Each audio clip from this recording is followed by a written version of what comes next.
máa yí ọmọ tó ń ṣe. Prophet Oluwalo ọmọ tó ń ṣe o. Wọ́n allege Prophet Oluwalo concerning your wife, and you are dribbling us. Prophet Oluwalo, you are dribbling us. Wọ́n wíru, Prophet Oluwalo ń wíru. Ṣé in tó wà ń ta ni Prophet Oluwalo sọ yẹn? Ó mọ tó ń ṣe. You have nothing to say about your wife.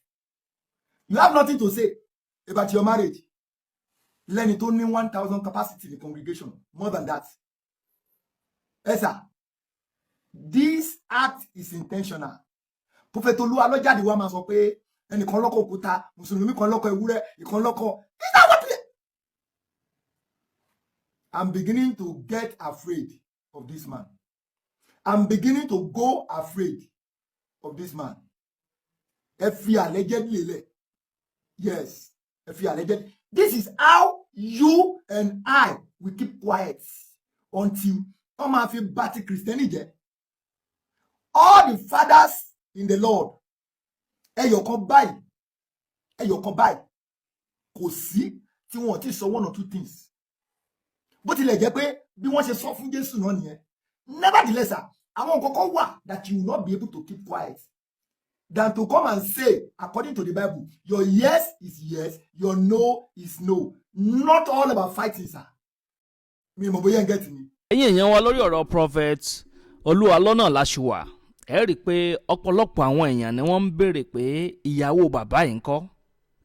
Ibo ni ìyàwó wọn wà, ibo làwọn ọmọ wọn wà, torí ọ̀pọ̀lọpọ̀ àwọn ọ̀rọ̀ ní ti ń jáde o lọ́lọ́kan òjọ̀kan, kódà ìyàwó wọn gan sọ ọ̀pọ̀lọpọ̀ àwọn nǹkan tó sì jẹ́ pé bàbá yìí nílò láti fèsì. Àmọ́ ọ̀tọ̀ ní nǹkan tí Prophet Oluwalo ń sọ o. Bó tilẹ̀ jẹ́ pé àwọn nǹkan ń ta wọ́n lábùkù lọ́tún lósì tí wọ́n ń sọ̀rọ̀ àlùfàǹsá sí wọn. Àmọ́ gẹ́gẹ́ bí ìránṣẹ́ Ọlọ́run tẹ̀sí ti mọ̀ pé ọ̀rọ̀ yìí ti di public matter. Ó yẹ kẹ́ wá jáde kẹ́ wá ṣàlàyé nǹkan tí ó ṣẹlẹ̀ láàrin àwọn àtìyàwó wọn kí gbogbo àwọn èèyàn bá lè mọ nǹkan tó ṣẹlẹ̀ gan pàtó. Torí agbẹ́jọ́ ẹnìkan dá àgbà òṣìkà ní. Ẹ̀yin èèyàn bó lẹ ṣe rọ́rọ̀ yìí sí abẹ́rẹ́ pé gbẹnu tán díẹ̀. Tẹ́ bá gbọ́ àwọn ọ̀rọ̀ tí ń jábọ́ tí ń rébọ́ lẹ́nu bàbá yìí. Bàbá tẹ́ ń wò tí wọ́n ń sọ̀rọ̀ yìí ìránṣẹ́ Ọlọ́run làwọn náà o.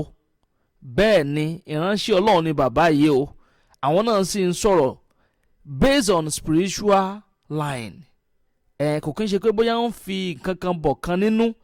Àmọ́ kí iṣẹ́ ìránṣẹ́ tí Jésù Kristi gbé wá fún wa nílé ayé ń bí kó má bàa já sásán.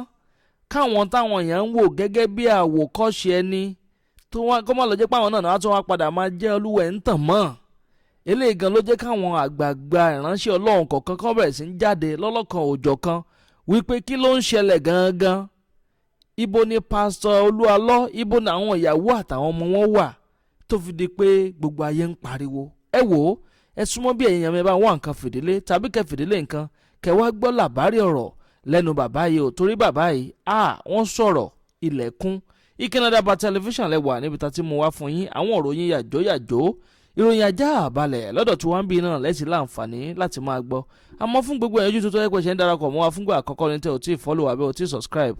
Ẹ dákun ẹ bá ń tẹ follow button tàbí subscribe button tí ń bẹ nísàlẹ̀ fọ́nrán yìí. Aago kélébé kan náà ń bẹ ń bẹ notification bell ni wọ́n pè yín ògàngàn náà màtá yín lólobó ní gbogbo àkúùgbà tàbá ti ń ju fọ́nrán sórí ìlà yìí láì wá dènà pẹ́nu. Ó yá ẹ jẹ́ ń sáré gbé wòlíì wọlé kẹwàá gbọ́rọ̀ lẹ́nu wọn. Ẹ má yí kó ń bẹ̀ Àdàbà tẹlifíṣàn náà lẹ́wà mò ń bọ̀ náà.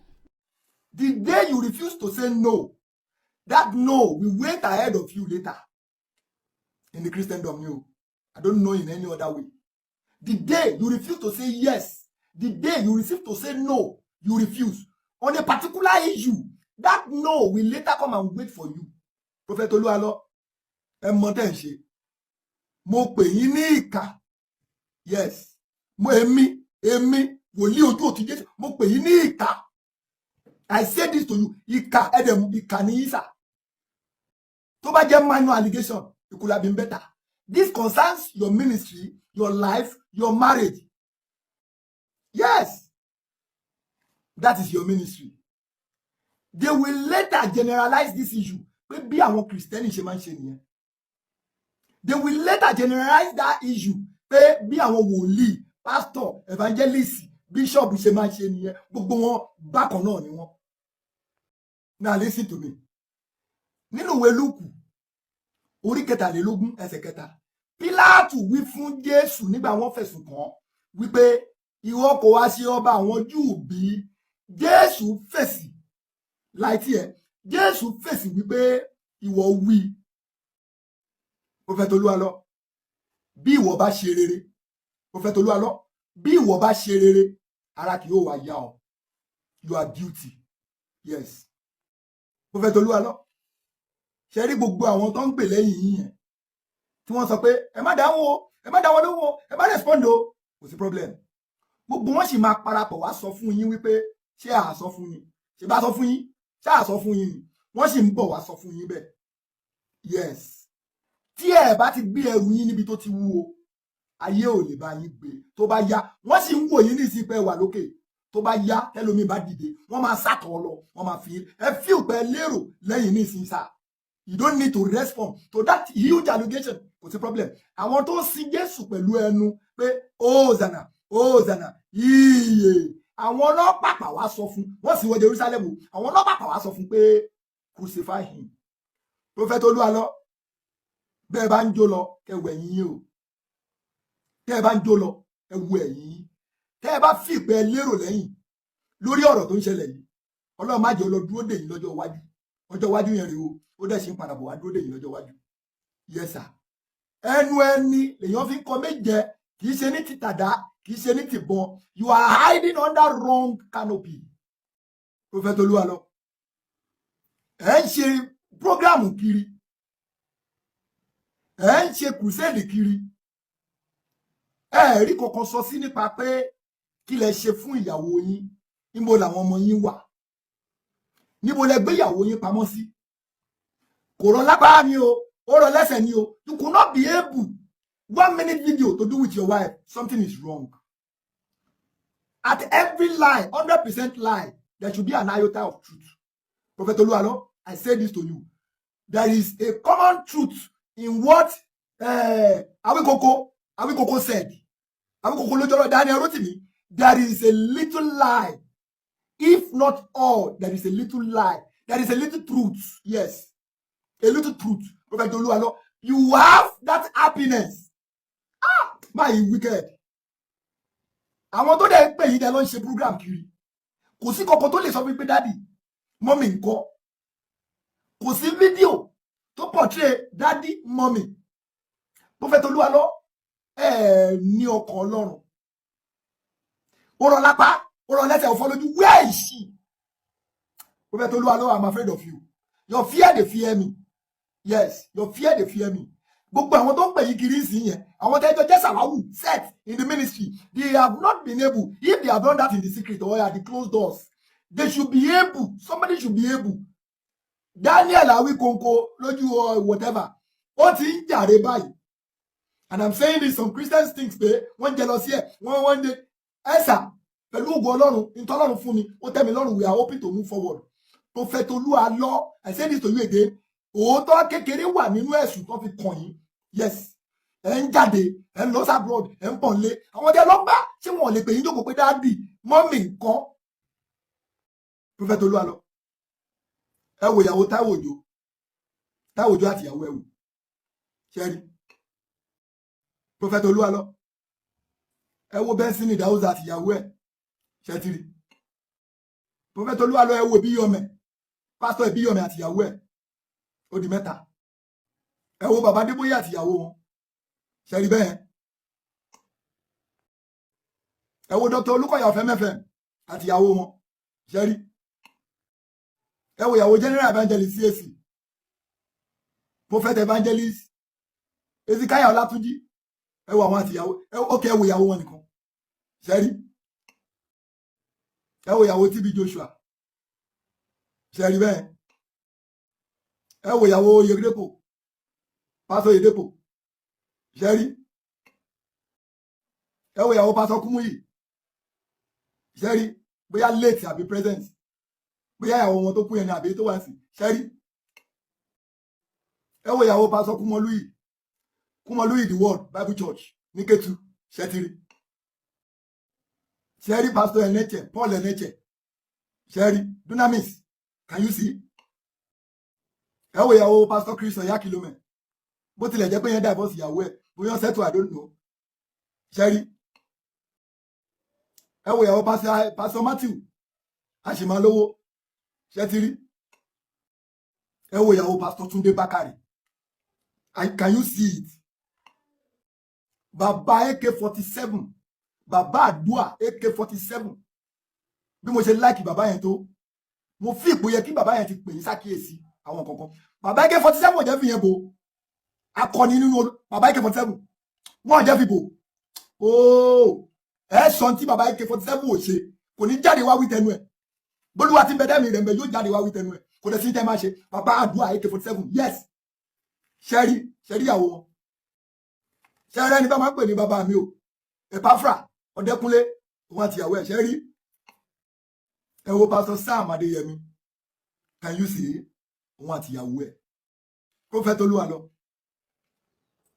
Olúwalọ níbo ni Ìyábọ̀ Yẹmisí Òbé bolówà pẹ̀lú àwọn ọmọ mẹ́ta Prophet Olúwalọ láti lè pa ẹnu ẹlẹ́gàn mọ́ Prophet Olúwalọ mo fi ìyọ́nú Ọlọ́run bẹ̀ yín sá mo fi títóbi Ọlọ́run bẹ̀ yín sá mo fi wà láàyè Ọlọ́run mo fi bẹ̀ yín sá àti gbogbo ẹni tí mo bá yín sọ̀rọ̀ tẹ́ mọ̀ gbọ́ ẹ sà ẹ lọ produce ìyàwó yín dead or alive which I know she's not dead ẹ lọ produce ẹ mo fi àjíǹde Kristi Prophet Olúwalọ mo fi bẹ̀ yín Rótìmí Daniel tí gbogbo yín náà ká àbùkù sí mi ò rí máa yẹn rí unless orí social media ni mo ti rí wọn rí kó má yà yín lẹ́nu pé Ọlọ́run lè lò ó bí iná láti bẹ̀ṣẹ̀ oníkálukú wò àtẹ̀mí tí mo sọ̀rọ̀ yìí ẹ̀yin tẹ́ ẹ dúró ẹ lọ ṣọ́ra o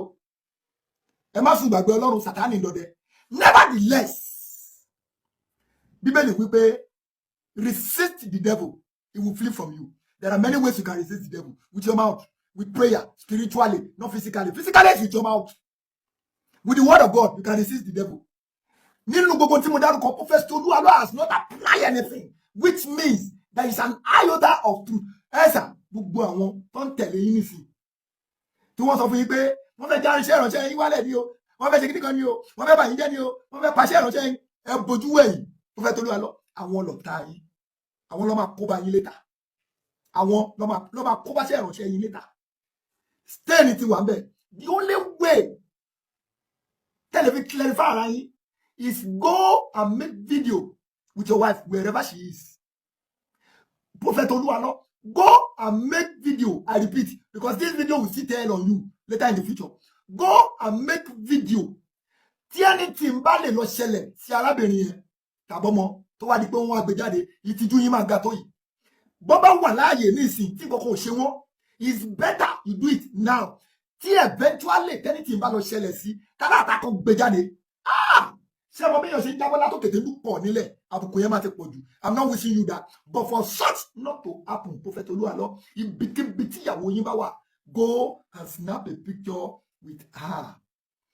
Tẹ́ ẹ bá ní problem, Prophet Olúwalọ, go and settle quarrel with her. Where are the children? Gbogbo ayé wò bí ẹ̀sùn kì í ṣe ẹ̀sùn. Yes, kì í ṣe ẹ̀sùn sá. Nígbà tí Pastor Chris Oyakilome tó divorce ìyàwó ẹ̀, he came out to say 1, 2, 3. Ǹjẹ́ jẹ́ gbọ́n kankan mọ́? It has died down. Tó bá believe pé lè náà máa die down, ó lọ dúró dè wọ́n lọ́jọ́ iwájú yìí, kò die down. Voice note ìyá ìyàwó Prophet Olúwalọ, kò sẹ́ni tó bọ́ síta wá dìbò nkẹ́. Voice note ìyàwó Olúwalọ, kò sẹ́ni tó bọ́ síta wá dìbò nkẹ́. Ẹ rànjú mọ́ Mr. Rótìmí Daniels, orí yín ò pé, kò pé. Ìyá ìyàwó Rótìmí Daniels sọ pé ti pẹ́ tóun ti rí nǹkan òun sójú àbí tóun ti gbóhùn ẹ̀. Rí kankan sọ sí yẹn. Àwọn kan sọ pé Rótìmí Daniels ó hate body of Christ.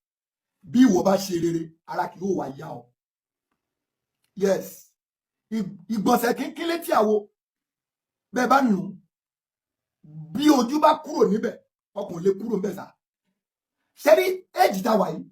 Ó yàtọ̀ sí age 10 years ago, 20 years ago, 30 years ago. Whatever happen on social media, you have the platform.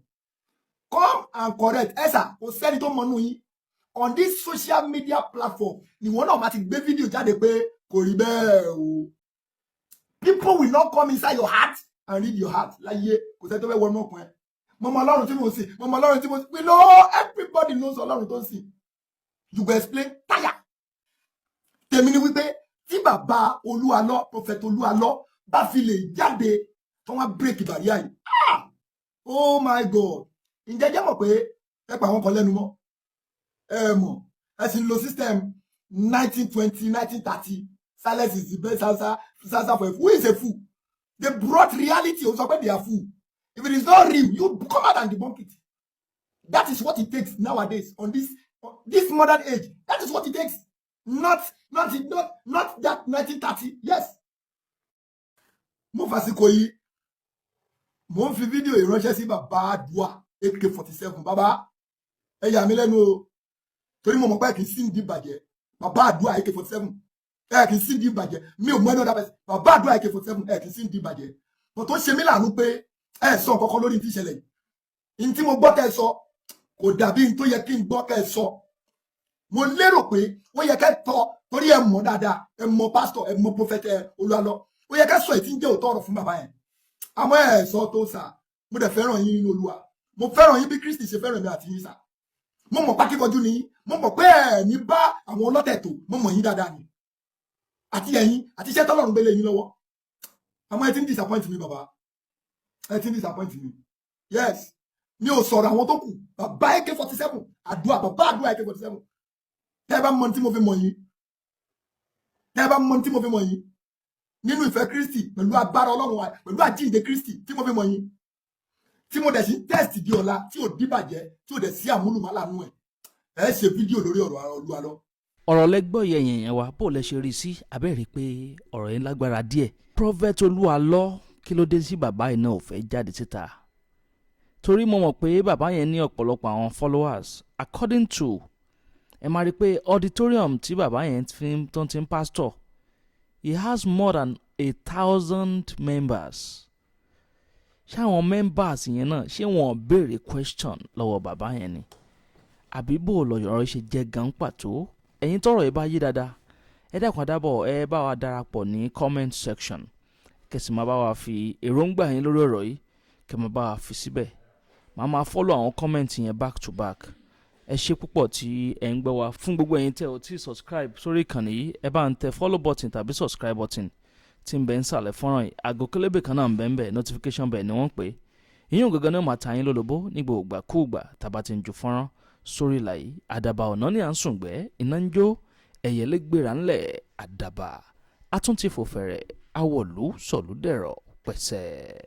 ẹ rí eléyìí ọ̀sẹ̀ àtúndè ni kò sí rúdè tó bá lè wà ọ̀n lálàá lójú oorun pọ̀ ń jẹun ni o òun bóbìnrin sùn lójú oorun ni ẹlòmíì ọ̀sẹ̀ mọ̀ pé kóun mọ bóbìnrin sùn lójú oorun wọ́n fi ń gbá sìkí èèyàn ni wọ́n fi bó o ti ní tẹ́lẹ̀ òǹtọ̀hún ò ní padà ní mọ́ bó o sì tí ì ní ọmọ ilé ni òǹtọ̀hún ò ní bá nǹkan burúkú ni ọ̀sẹ̀ àtúndè ni tẹ́ bá ti bẹ̀rẹ̀ sí ní ìwẹ̀ ẹ̀ ń forí kó jàǹkáwọ̀ ni ẹ̀ ń rìn lọ ibì kan nǹkan kan ń kọ́ yín lórí ni ẹ̀ ń sùn nu ilé ẹ̀rù ń bà yín ẹ̀ ń gbóhùn èèyàn tẹ́ bá ti bẹ̀rẹ̀ sí ní ìwẹ̀ ògùn ti ṣẹ́ nílé ayé yín ṣe rí eléyìí ìpara àánú ni kò síbi tó o bá dé ayé ọmọ láàánú rẹ ni ẹlòmíì owó ọ̀sùnsùnsùn pa àánú rẹ sì ń ṣeun nítorí ọba fẹ́ lọ ó béèrè bóbìnrin ń lo ọkọ rẹ̀ ó mọ̀ sí dáadáa sí nǹkan àánú ni ṣe wá rí eléyìí ọ̀sẹ̀ ṣe mí kó kú ni dèdè tó bá rò náà ni kò sí nǹkan kan kò bá lọ́kọ̀ ní ọ̀pọ̀ bá ti ń wẹ̀ ní ọ̀pọ̀ àwọn náà kò bá ní kinní kan gbogbo tó bá ṣàtìrò sí ọ kì í ṣe pé olówó ni mí mo ti ní tán kọ́ o ti ní tán kọ́ bó ṣe rẹ́mi gúngùn lórí ayé rẹ ni tò èèyàn máa fi nǹkan ìjà èèyàn máa ní nǹkan ìjà ńlẹ̀ ni èyí ó fi nǹkan ìjà bí ìgbà téèyàn ní mọ́tàgbà mọ́lẹ̀ níjó ní inú wọn wọlé pásọ̀ kan wọ́n yìn mọ́ gbàràrà ìbọn ọ̀ràn àwọn sì ti fojú pé pásọ̀ ni tí wọ́n rò tí wọ́n fi lọ́ọ́ bá nu pé pásọ̀ òkè pásọ̀ bò má jìra o. wọ́n sì yìn mọ́ ìbọn ọ̀ràn ẹ wálé ayé ká lè rí ilé ayé gbé kò sí tí ò sóògùn rẹ̀ gbogbo tó bá ti fẹ́ kó pè mí ìlú Ọ̀yọ́ Aláàfin mọ wà pè mí sórí nọ́mbà mi 08059856632 08059856632 àràgbé ní ilé ayé béèyàn bá ráyé gbé wọn ò ní jẹ́ ó gbé o gbogbo èèyàn kì í sì mọ́ lógo wọn ó rògo fáwọn kan ni o bọ́rọ̀ ṣe rí nù.